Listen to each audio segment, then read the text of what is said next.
Olá pessoal, tudo bem? Eu espero que vocês estejam bem. Seja bem-vindo ao canal Ognóstico. Se você não é inscrito no canal, se inscreva, toque o sininho de notificação, deixe seu like, compartilhe o vídeo, divulgue o canal, né? E assim você vai ajudar a gente a fazer o nosso trabalho. Mas não esqueça de dar o like, que é muito importante. Falando para vocês aqui agora, né, que quer ajudar financeiramente o canal, nós queremos agradecer as pessoas que estão fazendo a sua doação, em torno de umas 10 pessoas, mas elas já possibilitaram a gente comprar um microfone grande, um microfone de lapela que falta chegar, também uma webcam nova, tá? Das mais modernas que existe, que é com inteligência artificial, certo? E aí você está nos ajudando a chegar com mais qualidade até você. Olha, aqui está a webcam, é uma das mais modernas do mercado atualmente, correto? Então, vamos lá. Se você que mora em outro país, eu quero ajudar, Robson, né? Quero ajudar você. Você deixe seu comentário e deixe um e-mail válido para que eu possa entrar em contato com você e passar o número da conta internacional, tá? Seja para fazer doação em dólar ou em euro, enfim, tá? Se você tem esse desejo de ajudar a gente só tem a agradecer a você por essa sua boa vontade. Muito bem. Dito isso, nós estamos fazendo aqui um estudo, né, sobre Jesus, claro, né? Eu vou puxar um pouquinho a câmera aqui, pessoal, só para ficar um pouquinho mais próximo, tá? Ok, ok, aqui, tentar. Muito bem. Nós estamos falando um pouco sobre Jesus, né? E aí as pessoas têm perguntado para mim, principalmente, né? Como é que a gente pode entender Jesus, tá? E aqui atrás tem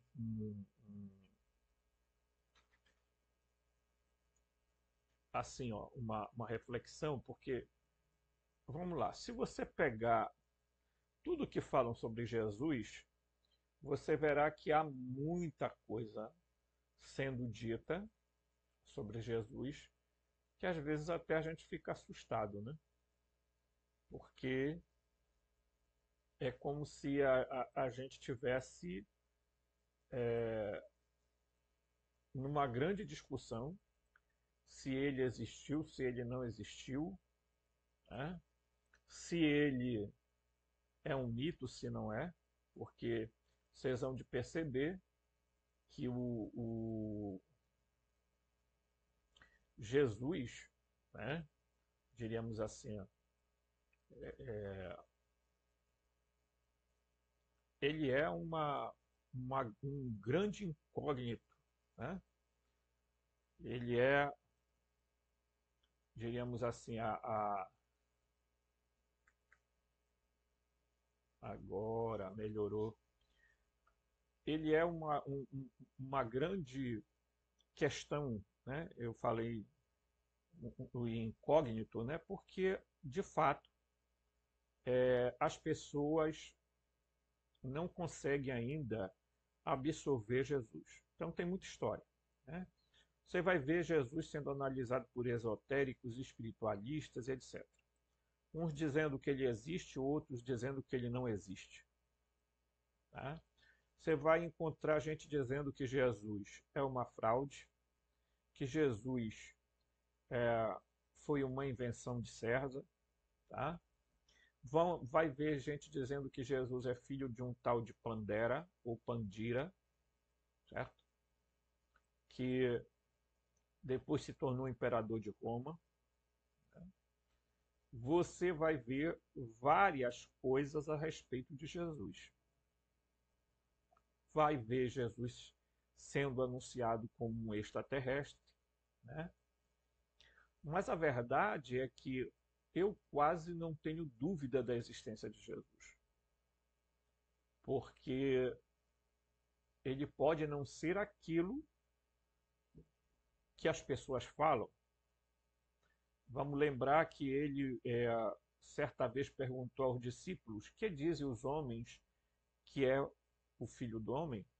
E aí eles começaram a dizer para Jesus: olha, uns dizem que tu és Elias, outros dizem que tu és os profetas, outros dizem isso. Ele olhou para eles e disse: e vós, quem dizeis que eu sou? Então eles vem aquela proclamação feita pelo apóstolo Pedro, dizendo: tu és o Cristo, o Filho de Deus. Tá? Tu és o Messias, filho de El. Essa seria a resposta mais correta, se a gente aplicar o hebraísmo dentro dessa visão, ok? Que é muito importante que a gente entenda. Né? Jesus nasceu dentro de uma cultura. Né? Jesus nasceu dentro de um processo em que Roma dominava aquela região, a cultura greco-romana estava presente, né? E existia muita coisa ali. Né? A língua oficial praticamente era o grego, né? Tinha o latim, tinha o aramaico e tinha o hebraico. Né? Então você imagina um território chamado Palestina, aonde era dividido em três partes. Preste bem atenção nisso. Galileia, Samaria e Judeia. Vamos lembrar que a Galileia, onde Jesus teria nascido, Jesus nasceu na Judeia. Pelo menos isso é o que os evangelistas vão tentar emplacar. Claro, era preciso justificar de que Jesus estava dentro das profecias messiânicas. Então colocaram Jesus para nascer lá na Judeia. Ok? Eu não estou descredibilizando os evangelhos canônicos, porque existem os canônicos, os evangelhos apócrifos e os gnósticos, os evangelhos gnósticos. Ok? Então colocam Jesus lá para nascer lá na Judeia, mas Jesus vive toda a sua vida na Galileia, em uma cidade chamada Nazaré, tá? Que até hoje ainda não é confirmada por arqueologia. Então, eu estou dando toda essa introdução para que você fique atento para o seguinte, gente, falar de Jesus não é tão simples, porque há muita coisa que a gente provavelmente ainda não conseguiu absorver. Tá? Jesus se a gente colocar ele dentro de um tempo, tá? Vocês verão que desculpa pessoal, porque deixa eu ver aqui deixa eu ver aqui. Licença pessoal, licença, desculpa. Ok? Ligação, né, gente? No meio da coisa. Oh, coisa complicada esse pessoal, meu Deus.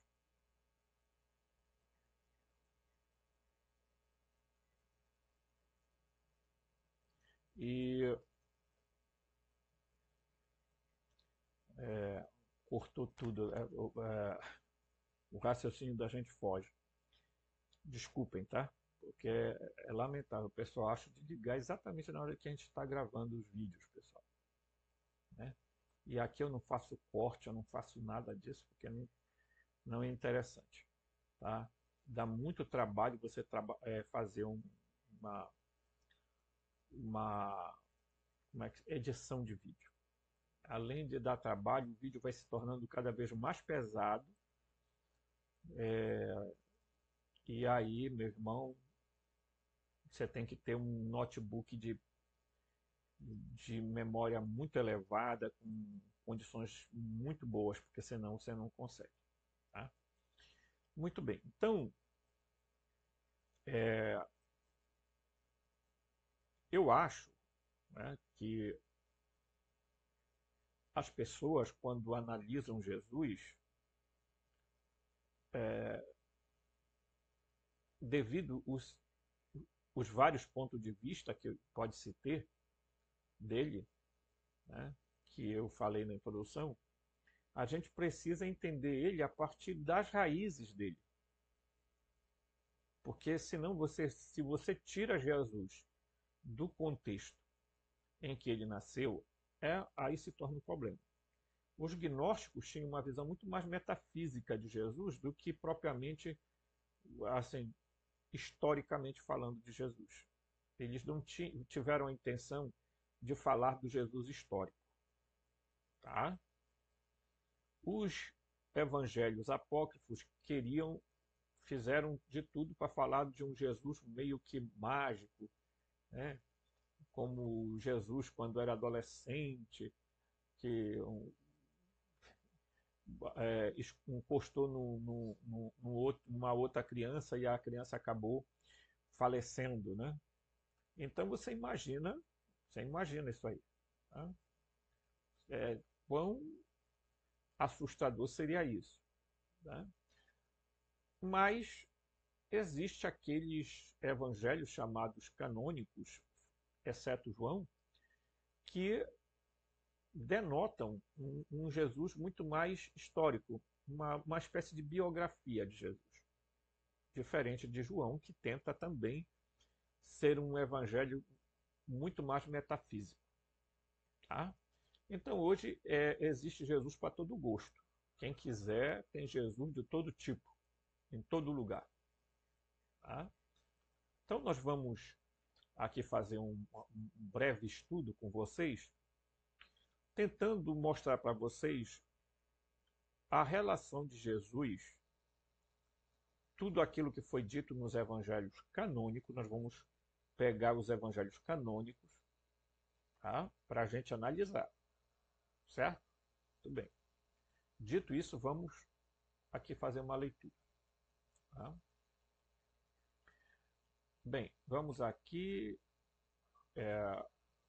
certo? Bem aqui abaixo. E aí a gente vai ver o seguinte, pessoal. Tá? Eu vou aumentar aqui um pouquinho, pessoal, para a gente ler bem mais bacana aqui, tá? Então vamos lá. Jesus, um personagem histórico ou um mito, tá? Então diz assim: o anjo disse-lhe: não temas, Maria. Tá? Eu vou até grifar aqui para a gente. Não temas, Maria, pois encontraste graça diante de ela. Ok? El. El seria a tradução correta para Deus, né? Certo? Deixa eu pegar uma outra coisinha aqui para melhorar. Aqui, ó. É aquilo que no grego vai estar theos, né? Quando a palavra em grego está theoi, é plural, então é deuses. Tá? Nesse caso, nós estamos especificamente falando de Jesus, e o anjo Gabriel vai lá, o Malak, que é assim que é em hebraico. Tá? No grego é angelos, né? que tem a conotação de ser chamado mensageiro ou núncio, seria uma tradução muito mais correta. Essa palavra anjo, por sinal, é muito deturpada, e eu acredito que a expressão correta deveria ser colocar mensageiro ou núncio, tá?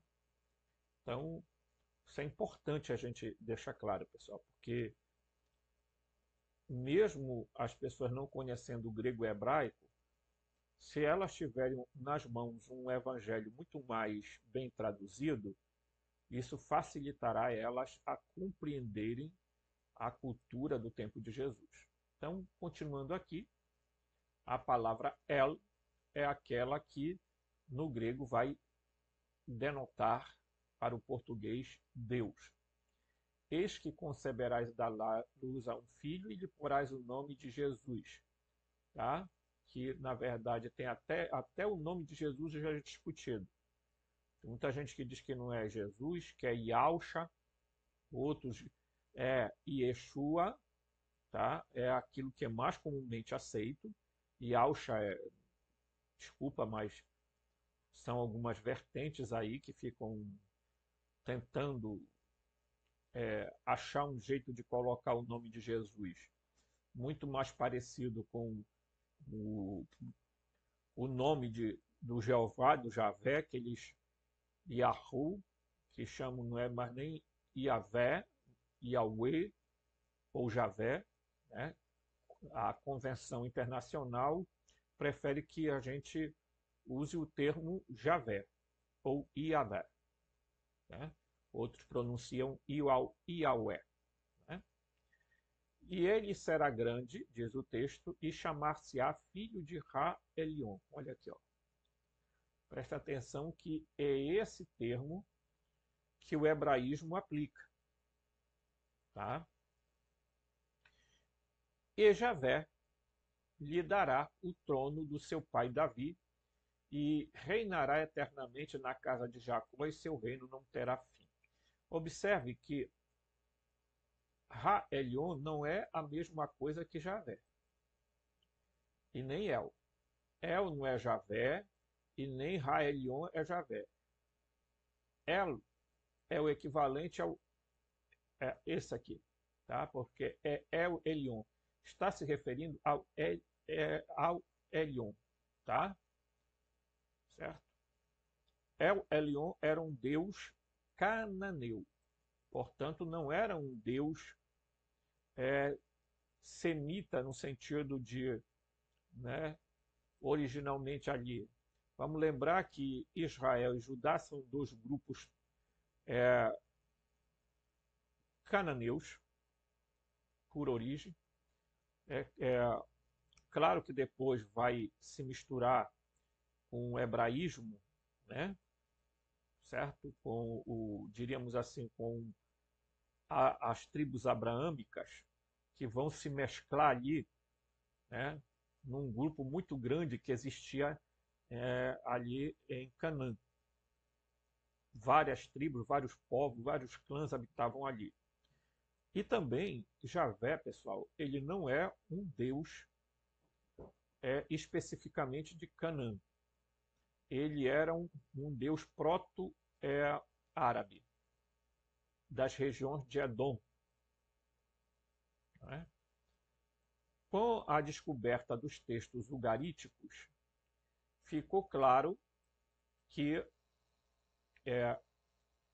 Javé não é o El Elion, tá? El Elion. Javé é um Elohim, ok? É um Elohim. Assim como Jesus também é um Elohim.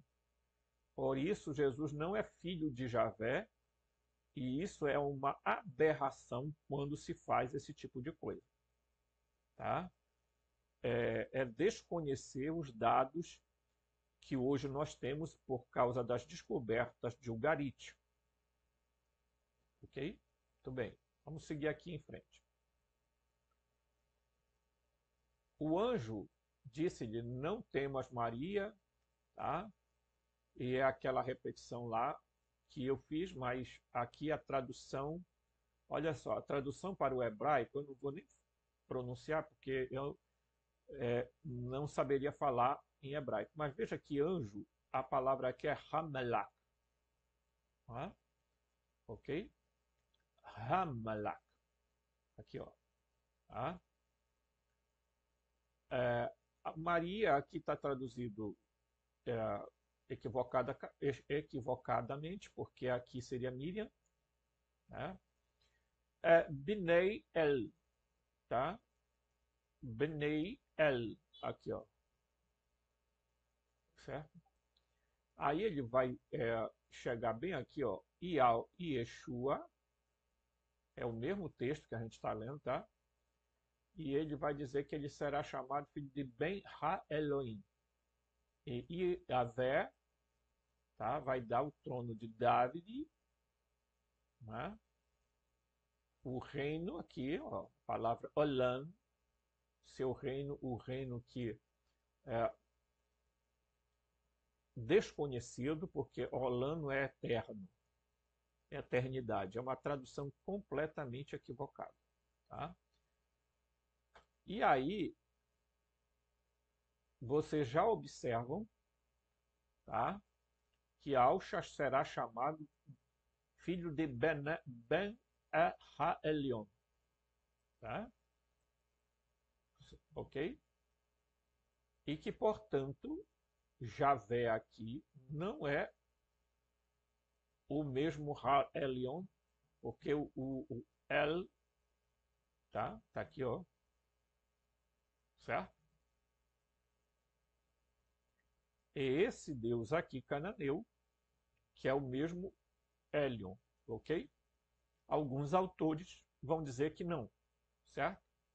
Quando você pega o grego, a gente pega a transliteração do grego, ele vai dizer, ele vai colocar aqui, o tradutor colocou Raelion,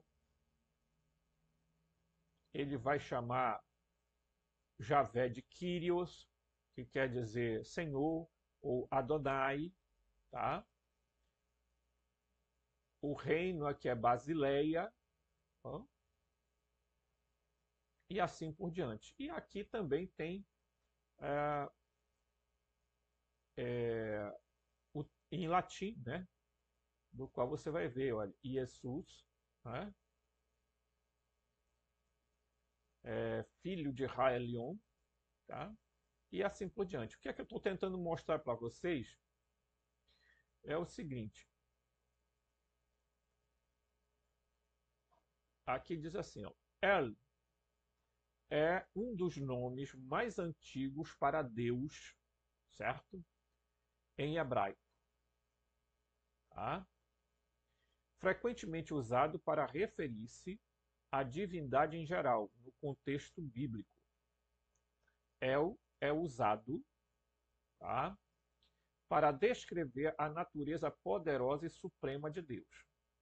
Enquanto que Javé, olha aqui, tá? Este é o nome pessoal de Deus, mas é aqui o autor está tentando emplacar a ideia de que são o mesmo ser. Não é o mesmo ser, pessoal. Tá? A gente tem que ter muita clareza disso, porque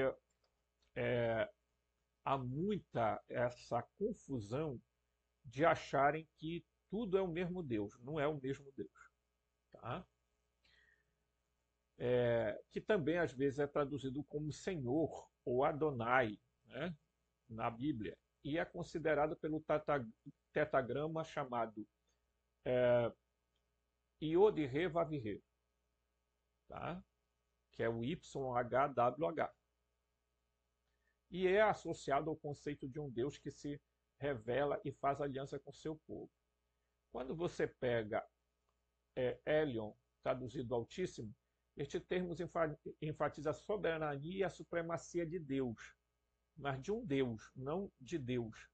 Porque ele está tentando colocar aqui como se Javé e o Elion fossem a mesma coisa. Tá? Inclusive há um erro também do Gardner, né? Gardner, que ele tenta colocar que El Elyon, El Shaddai e Javé são a mesma figura. Não são. Tá? El Elyon é o Deus que está acima, superior aos demais. El é o pai dos deuses. Portanto, El Elyon queria dizer apenas, o termo Elyon quer dizer apenas aquilo que está acima. Ok? Nós vamos ver ainda isso nesse nosso estudo. Ok?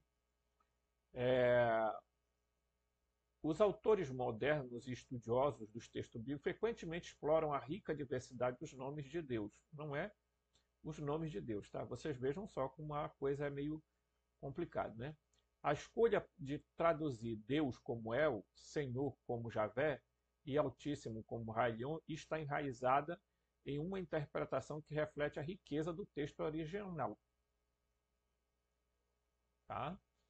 El é frequentemente associado à ideia de poder e força, por exemplo, em Gênesis 1:1, aonde se fala Bereshit bara El, mas não é Bereshit bara El, mas Bereshit bara El Elyon. É Bereshit bara Elohim, tá? E não El e nem Elyon, tá? No princípio, Deus criou, tá? Os escritores da Bíblia sabiam que o termo Elohim é plural, mas eles fizeram ali um caqueado para tentar emplacar a ideia da unicidade de Deus e, portanto, da monolatria. Tá? Certo? Então, nós vamos ver que é isso aqui que é importante a gente detectar. Portanto, Javé não é o mesmo El Elyon, ok? E, portanto, Jesus não seria filho, ele não seria filho, portanto, de... Tá piscando aí a luz, pessoal, aqui, tá? Tem hora que a energia começa a dar um espiripaque aqui, né? E aí os autores contemporâneos discutem a importância de compreender esses nomes no contexto cultural e teológico do Antigo Testamento. Por exemplo, né, os autores, como esses diferentes nomes de Deus refletem as experiências de Israel e de suas compreensões da divindade, ok? Mas aí a gente vai bem aqui, ó. Quero ir bem aqui. Eu vou trazer aqui, olha, essa questão aqui, importante. Tá? Deixa eu diminuir aqui de novo, porque some. Aqui, ó. Então você verá aqui que o termo Elyon, tá, é frequentemente usado na Bíblia como um adjetivo que significa alguém ou algo que está acima, muito acima, superior. Tá? Existem vários exemplos desse uso neste significado específico. Por exemplo, aí o autor vai dar aqui um exemplo que em Ezequiel 41:7, onde está o andar superior de uma casa. Por exemplo, quando eles usavam a palavra superior, eles usavam o termo Elyon. Portanto, Elyon é um adjetivo e não um nome próprio. Tá? O próprio autor aqui, o escritor, vai dizer: portanto, tá? Elyon não é o nome identificador de uma pessoa, um nome próprio, mas um termo que denota uma posição, uma função ou uma qualidade, tá? Com isto em mente, nós voltamos a Deuteronômio 32:2, que é aquele texto onde Elion está dividindo as terras conforme o número dos filhos de Deus. Ok? E ele pega uma porção e dá para Javé. Ok? Então, em Deuteronômio 32, ele vai dizer exatamente isso aqui, tá? Que a parte de Javé é Jacó. Então, portanto, a parte de Javé não era nem todos os semitas, tá? Mas um clã específico que era Jacó, certo? Que seria dado para este ser chamado Javé. Este ser é um Elohim, tá? Javé é um Elohim como Baal, como Dagon, como Asherah, como Astarte, como qualquer outro, ok? E ele, é, já expliquei, ele é uma divindade importada de Edom. Portanto, ele é uma divindade proto-árabe, né? Observe bem isso, porque é muito importante aqui, tá? É, então, aqui ele está falando exatamente da divisão da terra, e ele diz assim: trata-se de uma verdadeira divisão territorial e da definição do estabelecimento de esferas de influência entre determinadas nações e povos que é, por parte de determinados indivíduos. Notavelmente, o povo descendente de Jacó tornou-se herança de Iavé ou Javé, tá? Após a divisão feita por este ser superior chamado Elion, aquele de cima, que está acima, ok? Então, quando a gente pega essa explicação, então nós voltamos para cá, nós vamos entender então que, primeiro, Jesus não é filho de Javé. Vamos acabar com essa história que isso é conto para boi dormir. Qualquer hoje exegese hermenêutica que você faça, você encontra com muita facilidade de que, primeiro, Javé não é El Elyon. Javé não é Elion. Ele não está acima de nada. Tá? Portanto, Jesus é filho de Ra-Elion e, por conseguinte, ele não é filho de Javé. Tá? E lá em Lucas é importante perceber que Jesus, certo? Vai ter como parte da sua herança, tá? A tribo que foi dada a Javé. É como se ele chegasse para fazer uma intervenção, tá? E Javé vai ter que dar para Jesus aquele grupo que foi dado a ele, tá? Se a gente entende isso, então vamos lá. Eu tenho falado para vocês que a equivalência de El é Anu, tá? O equivalente de Anunnaki é Elohim, porque são filhos de El, os Elohim, assim como os Anunnaki são filhos de Anu, ok? Elohim. Ora, se tomarmos isso como princípio, nós veremos que Jesus está exatamente posicionado como um Elohim. Tá? O Mauro Biglino, ou Biglindo, como alguns chamam, ele escreveu recentemente um livro chamado Jesus Semidiu. Jesus Semidiu, que na verdade é Jesus Semideus. Tá? Não tem em português, só em italiano, por enquanto. Mas, brevemente, a gente entende o que é que ele tenta colocar. Tá? ele mostra que Jesus era um theoi. Theoi, para a cultura grega, era uma divindade.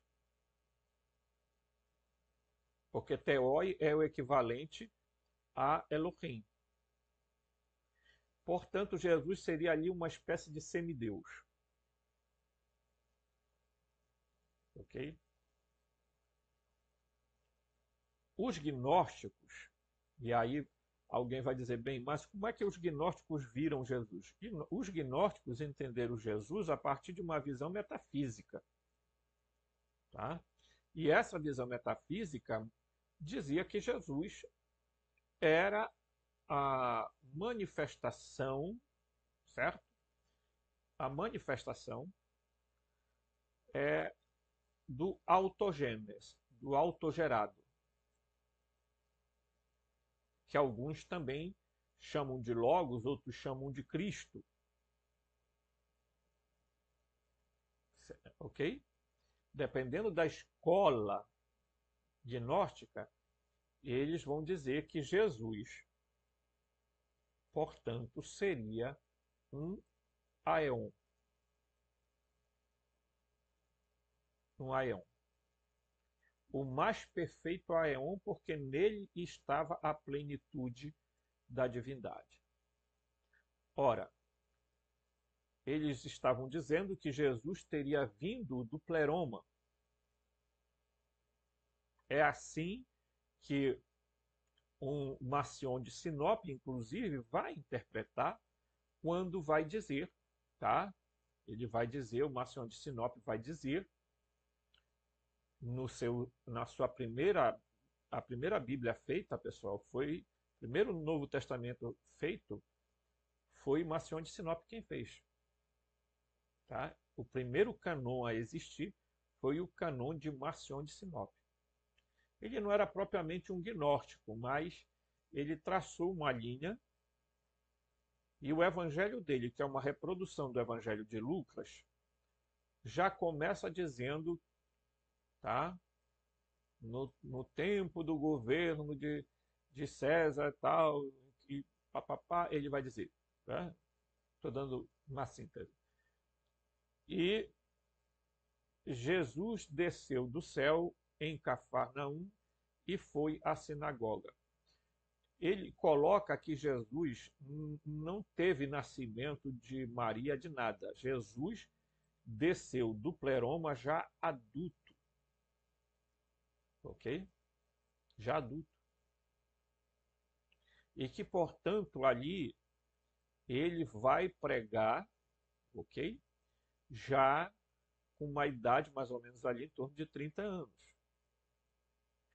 Outra coisa que Marcion de Sinop acreditava era que Jesus, tá, tinha um corpo aparente e não um corpo real. Porque ele era doceta. O docetismo dizia que Jesus não tinha um corpo físico, mas apenas um corpo aparente. Tá? Isso vai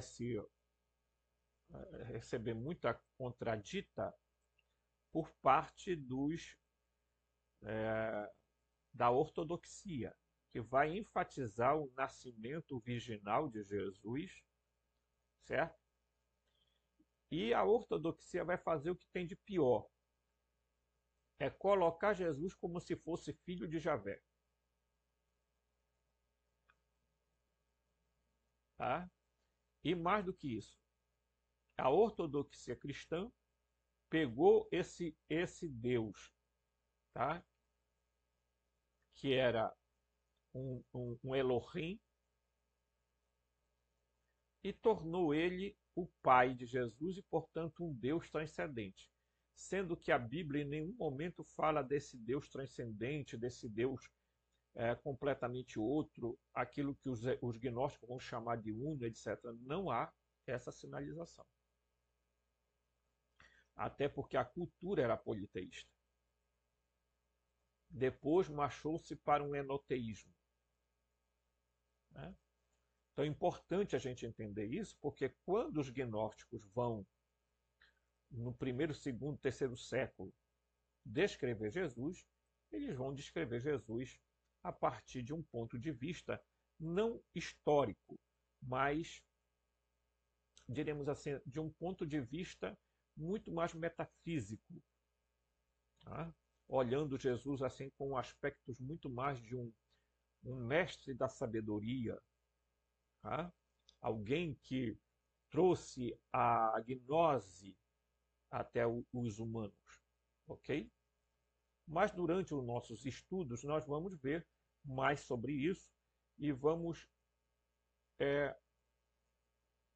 intercambiar isso com outros aspectos importantes para que a gente entenda então por que é que Jesus foi chamado filho de El Elyon ou de El e não de Javé, tá certo? Ok? Então não perca o próximo vídeo.